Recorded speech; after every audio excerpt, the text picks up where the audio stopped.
Already తెలుసు Delhi blast, మొన్న జరిగిన ఢిల్లీ బ్లాస్ట్ ఎంత మ్యాసివ్‌గా జరిగిందో. ఒక ఐ-20 కారు రెడ్ ఫోర్ట్ దగ్గర ఉన్నప్పుడు, అంటే నియర్లీ ఉన్నప్పుడు బ్లాస్ట్ జరిగింది.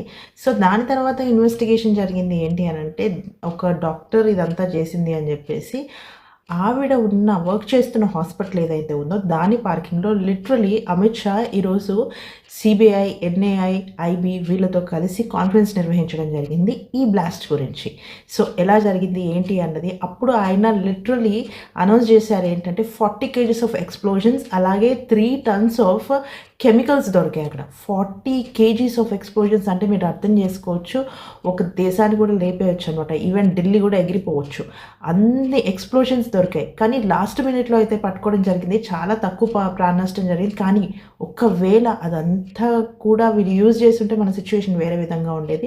అందుకని ప్రతి ఒక్క పోలీస్ స్టేషన్స్‌ని ఇనాగ్రేట్ చేసుకొని, కోఆర్డినేట్ చేసుకొని వర్క్ చేయాలి. అలాగే సేఫ్టీ మెజర్స్ ఇంకా పాటించాలి అని చెప్పేసి ఆ కాన్ఫరెన్స్‌లో చెప్పడం జరిగింది. సో, ఇలాంటి న్యూస్ మీరు తెలుసుకోండి, తెలుసుకోవాలి కూడా. ప్రతి ఒక్కరు మన వరల్డ్, ఢిల్లీ, నోయిడా, గుర్గావ్, బెంగుళూరు, హైదరాబాద్, తమిళనాడు ఏ రాష్ట్రమైనా సరే ప్రతి రాష్ట్రం గురించి తెలుసుకోవడానికి ట్రై చేయండి. నా నుంచి అయితే మీకు వరల్డ్ న్యూస్ అంతూనే ఉంటుంది. జస్ట్ సబ్స్క్రైబ్ చేసుకోండి, అలాగే ఫాలో కొట్టండి.